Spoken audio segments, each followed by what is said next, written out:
आज हमने टॉपिक लिया है नेशनल पॉलिटिकल पार्टीज़ इन इंडिया। तो ये कुछ नेशनल पॉलिटिकल पार्टीज़ है, उनके ये सिंबल है। ये भारतीय जनता पार्टी है, इंडियन नेशनल कांग्रेस है, फिर ये बहुजन समाज पार्टी है, उसके बाद ये नेशनलिस्ट कांग्रेस पार्टी है, एनसीपी जिसको कहा जाता है। फिर ये कम्युनिस्ट पार्टी ऑफ इंडिया जो है, और उसके बाद ये जो है, ये communist party of Marxist CPIM जिसको कहा जाता है, और ये ऑल इंडिया तृणमूल कांग्रेस है। तो ये कुछ नेशनल पॉलिटिकल पार्टी थे इंडिया की, और ये उनके कुछ सिंबल है। तो ये टॉपिक है द पॉलिटिकल पार्टीज। तो ये टॉपिक है class 5 6 7 8 9 10 11 12 civics CBSE NCERT board के रेफरेंस से हमने टॉपिक लिया है। तो ये कुछ और पार्टीज़ है कि जो इंडिया में काम करती है अलग-अलग रीजन में। तो कुछ नेशनल पार्टीज़ है, और उसमें से कुछ जो पार्टीज़ है वो स्टेट पार्टीज़ है। तो जो इंडियन नेशनल कांग्रेस पार्टी है, तो इसका ये सिंबल है, और ये 1885 में फाउंडेशन हुआ था उसका। And communist party of India जो है सीपीआई जिसको कहा जाता है, 1925 में वो एस्टेब्लिश हुआ था, या फाउंड हुआ था कह सकता है। कम्युनिस्ट पार्टी ऑफ इंडिया जो है मार्क्सिस्ट सीपीआईएम, तो they divided in they got separated from CPI in 1964। Bharatiya Janata Party establish in 1980। Bahujan Samaj Party established in 1984 and National Congress Party established in 1999। तो ये कुछ स्टेट पार्टीज़ है कि जो those who are working at their regional level, जैसे शिवसेना है, 1966 में establish हुई थी महाराष्ट्र में, and they establish for the protection of the Marathi people कोयल, and they did a coalition with BJP in 1995। And वो विथ कांग्रेस के साथ उन्होंने कोएलिशन किया in 2019, and they were in power in Maharashtra since 1995। उसके बाद शिरोमणि अकाली दल जो है, तो दे एस्टेब्लिश इन 1920। पंजाब में ये मेजरली काम करती है, and they cultivate the religious and regional identities. They assume the power in Punjab for many years. उसके बाद ये जम्मू एंड कश्मीर की नेशनल कॉन्फ्रेंस पार्टी है, जो 1932 में एस्टेब्लिश हुई थी। एंड जम्मू एंड कश्मीर जो है, तो इस रीजन में काम करती है मेजरली। तो they try to protect the interest of the Kashmiri people, protect of the autonomous status for the Jammu and Kashmir, and they assume the power in Jammu and Kashmir for many years. फिर उसके बाद ये आसाम गण परिषद 1985 में एस्टेब्लिश हुई थी। आसाम में ये मेजरली काम करती है। They work for the protecting the right of the displaced people and economic development of the Assam. They assume the power in the Assam for many years. फिर उसके बाद ये डीएमके द्रविड़ मुनेत्रा कदागम 1920 ये जस्टिस पार्टी से साथ स्टार्ट हुई थी, और फिर 1944 में ये डिवाइड हो गई। तमिलनाडु रीजन में मेजरली काम करती है, तो protection of the Tamil identity, member of the coalition government. तो ये एग्जैक्टली मेंबर भी थी कोएलिशन गवर्नमेंट की at state level, and it has also worked at the state level also independently. तो पॉलिटिकल जो पार्टीज है, the political parties are the link that connect the people, common people, democracy, representation and election. तो ये exactly ये क्या करते हैं, common people, democracy and representation, और जो इलेक्शन है, तो इनमें ये सबसे बड़ा जो का नाम आता है, वो आता है पॉलिटिकल पार्टीज का। तो जो इंडिया जो है, तो इंडिया में डेमोक्रेटिक सिस्टम है। तो पॉलिटिकल पार्टी सारे डेमोक्रेटिक सिस्टम में एग्जिस्ट करती है, और पॉलिटिकल पार्टीज कॉम्पीट करती है एक दूसरे के साथ in democratic system for gaining the power. And ये एग्जैक्टली एक प्रकार का सोशल ऑर्गेनाइजेशन होता है, एंड ये इसका ऑब्जेक्टिव जनरली होता है to achieve the political power and participate in electoral process. तो ग्रुप ऑफ जो पीपल होते हैं, वो इलेक्शन कॉन्टेस्ट करते हैं, और अगर वो जीत जाते हैं तो पावर में आ जाते हैं, और अपनी खुद की गवर्नमेंट बनाते हैं। तो partyless democracy, this idea was put forth by the Mahatma Gandhi, Vinoba Bhave and Jayaprakash Narayan. तो उन्होंने कहा था कि कुछ पार्टी की जरूरत नहीं, without party also we can run the government. तो पॉलिटिकल पार्टी की कैरेक्टरिस्टिक्स रहती है majorly to be in power. तो जो पॉलिटिकल पार्टीज रहती है, तो उनका मेन ऑब्जेक्टिव जो रहता है, तो हमेशा वो अचीव पावर रहता है थ्रू इलेक्शन, एंड वो अदर दूसरे पॉलिटिकल पार्टी से कॉम्पीट करती रहती है। तो there should be fair competition among them. ऐसा नहीं कि भाई कुछ जोर जबरदस्ती या पैसा या पावर या मनी या मसल उसके ऊपर वो सत्ता में आता है, दैट और पावर में आता है, that should be avoided. There should be fair competition among them, और वो उनका मेन पावर रहता है to be in power. Every party has some political and world views. तो हर एक पार्टी का क्या होता है कि जब भी वो पावर में आती है, वो अपने उसके क्या रहते हैं, कुछ पॉलिसीज रहती है एंड व्यूज रहते हैं। तो वो जो पर्टिकुलर उनका स्टैंड रहता है अबाउट द सोशल इश्यूज, तो वो क्या करता है, तो पार्टी का आइडियोलॉजी बनाता है। तो हर एक पार्टी जो रहता है उसका मास बेस रहता है, यानी कि पर्टिकुलर टाइप के जो कैरेक्टरिस्टिक्स के लोग हैं, तो उनको सपोर्ट करते रहते हैं कंटिन्यूअसली। तो नाउ-ए-डेज़ जो भी पॉलिटिकल आइडियोलॉजी है, तो वो ऑलमोस्ट सारे पार्टी के ऑलमोस्ट सेम ही हो गए। तो it is very difficult to differentiate कि कौन-सी पार्टी की क्या आइडियोलॉजी है एग्ज़ैक्टली। और to have a party agenda. तो पार्टी जो है, तो पार्टी जभी भी बन जाती है पॉलिटिकल पार्टी, तो अपना खुद का एक एजेंडा बनाती है on the basis of its ideology, और वो इम्प्लीमेंट करने की कोशिश करती है वो एजेंडा, जैसे ही उसको पॉलिटिकल पावर मिल जाती है। तो अगर वो पॉलिटिकल पावर नहीं भी मिलती है, मीन्स फॉर सम रीज़न अगर वो लूज़ करते हैं इलेक्शन, तभी वो क्या करते हैं, तो वो उनको लोगों का सपोर्ट मिलता रहता है, और वो उनके जो एजेंडा है, एजेंडा को पुश फॉरवर्ड करते रहते हैं by becoming the opposition party. तो एस्टेब्लिश गवर्नमेंट करना ये भी पॉलिटिकल पार्टी का एक एम होता है। तो establish government and govern the nation, यानी नेशन को गवर्न करना है या स्टेट को गवर्न करना है, ये उनका मेजर ये रहता है ऑब्जेक्टिव। तो जो पार्टी को मेजॉरिटी ऑफ द सीट्स मिलते हैं इलेक्शन में, वो क्या करते हैं, आइदर वो स्टेट इलेक्शन हो या सेंट्रल इलेक्शन हो, सेंट्रल यूनियन गवर्नमेंट के। तो वहाँ वो exactly majority of the party क्या करती है, गवर्नमेंट फॉर्म करती है। अगर मान लीजिए किसी भी पार्टी को मेजॉरिटी सीट्स नहीं मिले इलेक्शन में, तो वो क्या करता है, वो अपोजिशन पार्टी की तरह काम करते हैं, या अदरवाइज क्या करते हैं, दूसरे जो पॉलिटिकल पार्टीज है उनके साथ कोalition भी करके कोalition गवर्नमेंट बना सकते हैं। तो it act political party act as a link between the government and the people of and the people.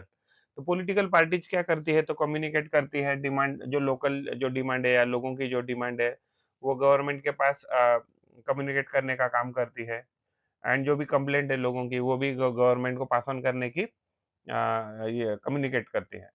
तो गवर्नमेंट जो है, तो वो हमेशा ट्राई करता है और to get the support of the people for its policy and programme through the political party.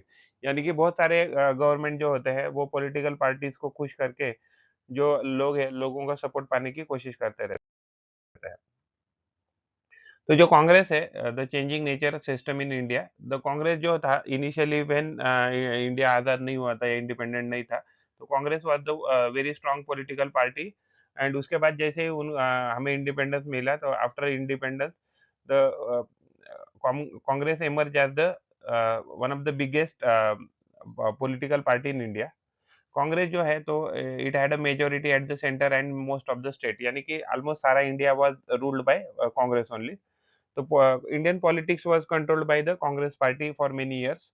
This era is described as the era of single dominant party, यानी कि एक ही कांग्रेस पार्टी थी जो ऑलमोस्ट सारे इंडिया के ऊपर रूल कर रही थी, at state level also and at central level also. तो जो नॉन कांग्रेस पार्टीज थी, वो came together and they try to change the single dominant party system in 1977। तो after 1989 the system of party emerging as a dominant party come to end, यानी कि 1989 में क्या हो गया कि जो एक पर्टिकुलरली एक ही पार्टी जीत कर आती थी मेजॉरिटी सीट से, तो वो इरा खत्म हो गया, बिकॉज़ उसके बाद किसी भी पार्टी को मेजॉरिटी सीट्स नहीं मिले 1980 के बाद। Since then different party came together and बहुत सारी पार्टी एक साथ आ गई और उन्होंने कोएलिशन गवर्नमेंट बनाना चालू किया एंड दे स्टार्टेड रूलिंग। तो coalition government prove to be stable government, यानी कि लोगों को लगा, वर्ल्ड को लगा कि कोएलिशन गवर्नमेंट टिक नहीं पाएगा, बट एग्जैक्टली ये रॉन्ग प्रूव हो गया and coalition government prove to be stable government. The coalition government system stabilise in India, यानी कि अगर इंडिया की अगर बात करें, अगर 2014 के बाद नरेंद्र मोदी जी की सरकार जो आई है, तो उसके बाद जो भी उसके पहले जो भी पार्टी के ये थे, इवन 2040 में भी जो भी है, तो भारतीय जनता पार्टी है, तो उसका बहुत सारे पार्टी के साथ ऑलरेडी कोएलिशन है। तो वन पार्टी जो सिस्टम है, यानी कि one party system means power remains in only one political party for long period of time. और टू पार्टी सिस्टम क्या है, जिसमें मिनिमम दो इन्फ्लुएंशियल पार्टीज होते हैं जो पावर को एंजॉय करती है अल्टरनेटिवली, जैसे for example United states of America. तो मल्टी पार्टी सिस्टम, इंडिया की बात करें तो इंडिया जो है वो मल्टी पार्टी सिस्टम है। तो यहाँ more than two parties influential होती है and they compete for the political power. तो वन पार्टी सिस्टम क्या है, तो power remains in only one political party for long period of time. Two party system में दो जो पार्टीज होती है वो अल्टरनेटिवली एक दूसरे के साथ कॉम्पीट करते हैं और मल्टी पार्टी सिस्टम में क्या करते हैं कि मोर देन 2 पार्टी जो है वो पॉलिटिकल पावर के लिए कॉम्पीट करते रहते हैं। इंडिया जो है वो मल्टी पार्टी सिस्टम है और एनडीए अलायंस की बात करें तो एनडीए अलायंस जो है तो एनडीए अलायंस भारतीय जनता पार्टी मेजर पार्टी है एंड बाकी की पार्टी उसकी सपोर्टिंग पार्टी है। अगर यूपीए यानी कि अ, तो यूपीए जो है तो ये इंडियन नेशनल कांग्रेस ये यूनाइटेड प्रोग्रेसिव अलायंस है। तो ये एग्जैक्टली इसमें मेन जो पार्टी है वो इंडियन नेशनल कांग्रेस है एंड बाकी की उसकी सपोर्टिव पार्टीज है। तो condition to get recognition as a national party यानी कि पॉलिटिकल पार्टी जो है तो वो नेशनल पार्टी की तरह कब काम कर सकती है तो ये डिसाइड करता है इलेक्शन कमीशन। तो इलेक्शन कमीशन उनने उसके लिए कुछ नॉर्म्स एंड कंडीशन प्रिस्क्राइब किए हैं। तो उसने जो पॉलिटिकल पार्टी थे नेशनल लेवल पे उसने मिनिमम 6% ऑफ वैलिड वोट उसने हासिल करने चाहिए इन 4 और मोर स्टेट लोकसभा इलेक्शन में और स्टेट असेंबली इलेक्शन में एंड मिनिमम जो 4 मेंबर है, तो वो उनके चुन के आने चाहिए लोकसभा में फ्रॉम एनी स्टेट या otherwise in any number of state in earlier election. यानी कि एक स्टेट से भी आ सकते हैं 4 मेंबर या अलग-अलग मेंबर जगह से भी आ सकते हैं और उसने मिनिमम जो 4 जो है तो 6% जो है तो 6% उसके पास वैलिड वोट होने चाहिए to become a national party. या अदरवाइज क्या करना चाहिए उन्होंने तो जो कैंडिडेट है तो candidate of the party should be elected from 2% of constituency या अदरवाइज मान लीजिए 2% ऑफ कॉन्स्टिट्यूएंसी जो भी टोटल जो सीट है नेशनल लेवल पे तो उसमें से 2% अगर कॉन्स्टिट्यूएंसी अगर हासिल करती है कोई पॉलिटिकल पार्टी लोकसभा इलेक्शन में या और मिनिमम 3 स्टेट से अगर हासिल करती है तो वो भी वो नेशनल पार्टी बन जाती है। अगर नेशनल पार्टीज़ की बात करें तो अभी फ़िलहाल नेशनल कांग्रेस पार्टी जो है वो एक नेशनल पार्टी है। तो ये एस्टेब्लिश हुई थी इन 1885 में। तो इनिशियली जो है तो it was all comprehensive movement working for the national independence. तो इंडियन नेशनल कांग्रेस ने इंडिपेंडेंस मूवमेंट के लिए इंडिया के इंडिपेंडेंस मूवमेंट में बहुत मेजर रोल प्ले किया है। तो डिफरेंट ग्रुप जो है तो वो डिफरेंट आइडियोलॉजीज़ के साथ आते हैं एंड वो उन्होंने नेशनलिस्ट मूवमेंट को आगे बढ़ाया था नेशनल कांग्रेस पार्टी में। तो आफ्टर इंडिपेंडेंस कांग्रेस जो है तो it emerge as the most dominant political party in India. तो from the beginning it followed the policy of the secularism यानी कि पर्टिकुलर किसी भी रिलीजन को उन्होंने सपोर्ट करने की कोशिश नहीं किया। ऑल राउंड डेवलपमेंट करने की कोशिश की, equal right and welfare of minorities करने की कोशिश किया एंड डिसएडवांटेजेस जो सेक्शन है यानी कि जो भी सेक्शन को सही से प्रॉपर्ली एडवांटेजेस नहीं मिल रहे, वो सेक्शन का अपलिफ्टमेंट करने का पूरी कोशिश किया है उन्होंने, इंडियन नेशनल कांग्रेस ने। तो पार्टी जो है तो इंडियन नेशनल कांग्रेस जो है वो बिलीव करती है डेमोक्रेटिक सोशलिज्म में, सोशल इक्वालिटी में and social equality and international equality also. उसके बाद इलेक्शन कमीशन जो है तो उन्होंने कुछ पॉलिटिकल पार्टी के लिए कंडीशन प्रिस्क्राइब किए हैं to recognise as a regional party. तो जो भी पार्टी है उनको मिनिमम 6% जो है वो वैलिड वोट होने चाहिए 4 और मोर स्टेट में in earlier Lok Sabha election state ये एक तो लोकसभा इलेक्शन में उनको 6% वोट आने चाहिए या अदरवाइज़ जो स्टेट असेंबली इलेक्शन है तो एंड मिनिमम उनके जो 2 मेंबर जो है तो वो इलेक्ट होकर आने चाहिए विधानसभा में या स्टेट असेंबली में या अदरवाइज़ जो पॉलिटिकल पार्टी है उन्होंने मिनिमम 3% ऑफ जो सीट है टोटल सीट के, तो उन्होंने विधानसभा में उन्होंने जीतने चाहिए या स्टेट असेंबली इलेक्शन में या अदरवाइज़ मिनिमम 3 सीट उनके पास होने चाहिए। तो कैंडिडेट जो होते हैं पॉलिटिकल पार्टी के, तो वो इलेक्ट या otherwise candidate of the party should be elected from 2% of constituencies out out of the total Lok Sabha constituencies and from minimum 3 state. तो यानी कि उनके पास अदरवाइज़ 2% कॉन्स्टिट्यूएंसीज़ के जो मेंबर है, वो चुन के आने चाहिए और उनके पास मिनिमम 3 स्टेट से उनके लोग जो है अलग-अलग एमएलए उनके चुन के आने चाहिए। कम्युनिस्ट पार्टी ऑफ इंडिया जो है, तो उसका आइडियोलॉजी जो है, तो उन्होंने कम्युनिस्ट बेसिस पे उन्होंने अपना पार्टी का एस्टेब्लिशमेंट किया था और ये पार्टी एस्टेब्लिश हुई थी 1925 में एंड ये पार्टी वर्क करती है for the welfare of labourers and worker के लिए। तो जो भी यानी कि गरीब जो लोग हैं सोसाइटी के, तो उनके लिए ये मेजरली काम करते हैं और ये पार्टी अपोज़ करती है कैपिटलिज़्म को। जो पार्टी लीडर जो है तो उनके डिफरेंस हो गए over the period of time. तो उनको exactly they were having a differences over कि कम्युनिस्ट चाइना जो है तो उसका पॉलिसी अडॉप्ट करना चाहिए या जो सोवियत यूनियन जो है यानी रशिया जो है, तो उसका पॉलिसी उन्होंने अडॉप्ट करना चाहिए, तो इसकी वजह से डिफरेंस हो गए and over the period of time ये पार्टी स्प्लिट हो गई। तो ये जो सेपरेट पार्टी जो बन गई उनमें से, तो ये उसका पार्टी का नाम था communist party of India, Marxist, and ये फॉर्म हुआ था 1964 में। तो भारतीय जनता जो पार्टी है, तो ये नेशनल लेवल पे काम करती है। भारतीय जनसंघ जो है, तो एस्टेब्लिश हुआ था 1951 में, and this party was merged with Janata Party that was established in 77। यानी कि भारतीय जनसंघ जो है, वह सबसे पहले एस्टेब्लिश हुआ था 1951 में, उसके बाद जो पार्टी एस्टेब्लिश हुआ था 1977 में, जनता पार्टी, तो उसके साथ भारतीय जनसंघ जो है, वो मर्ज हो गया। तो जो जनता पार्टी है, तो बाद में कुछ सर्वाइव नहीं कर पाई और वो ये स्प्लिट हो गई, and there was a split in the party and Bharatiya Jansangh. तो ये एग्ज़ैक्टली सेपरेट हो गए। जो जो जनता पार्टी का जो कंपोनेंट थे, तो उन्होंने उस कंपोनेंट ने एक नया पार्टी एस्टेब्लिश किया था 1980 में, जिसका नाम रखा गया भारतीय जनता पार्टी। तो party stands for the protection of Indian culture and tradition. तो ये मेजरली उनका जो एजेंडा भी वही है, जो इंडियन कल्चर और ट्रेडिशन है, उनको प्रोटेक्ट करने का काम भारतीय जनता पार्टी के एजेंडा में हमेशा रहता है। तो पार्टी इम्पोर्टेंस देती है इकोनॉमिक रिफॉर्म को, यानी कि इंडिया को बेटर करने की भी उनका एजेंडा है। तो कम्युनिस्ट पार्टी ऑफ इंडिया जो है, यानी मार्क्सिस्ट जो है, जो सीपीआई से सेपरेट आउट हुई थी, तो ये प्रोक्लेम करती है कि वो सोशलिज्म, सेक्युलरिज्म एंड डेमोक्रेसी पे विश्वास करती है, और ये वो अपोज करती रहती है इंपेरियलिज्म, यानी कि कोई भी कंट्री ने दूसरे कंट्री के ऊपर या किसी भी व्यक्ति ने दूसरे व्यक्ति के ऊपर क्या कंट्रोल नहीं रखना चाहिए।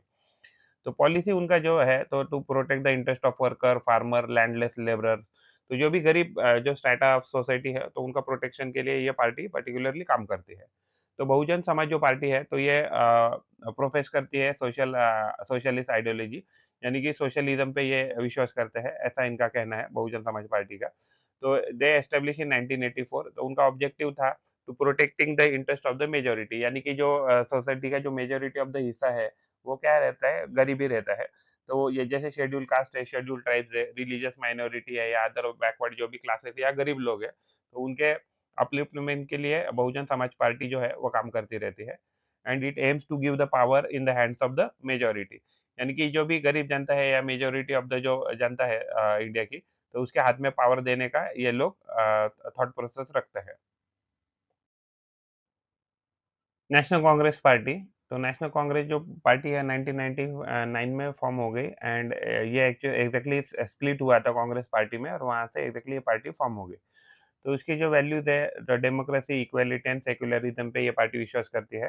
तो it was in power in Maharashtra from 1999 to 2014 in coalition with the Congress party. तो कांग्रेस पार्टी के साथ उन्होंने कोएलिशन बनाया, और वो दे ruled the Maharashtra. This party was also part of coalition government led by the Congress from the center from 2004 से 14 में भी उन्होंने सेंटर में भी रूल किया। तो तृणमूल जो कांग्रेस है, तो एस्टेब्लिश किया था 1998 में। It got a recognition by election commission इन 2016, यानी कि उन्होंने बहुत सारी सीट्स जीते थे, इसकी वजह से उनको रिकॉग्निशन मिला था बाय द इलेक्शन कमीशन। तो ये पर्टिकुलर पार्टी के जो ऑब्जेक्टिव है, to support the democracy, secularism, protection of the interest of the weaker section of the society.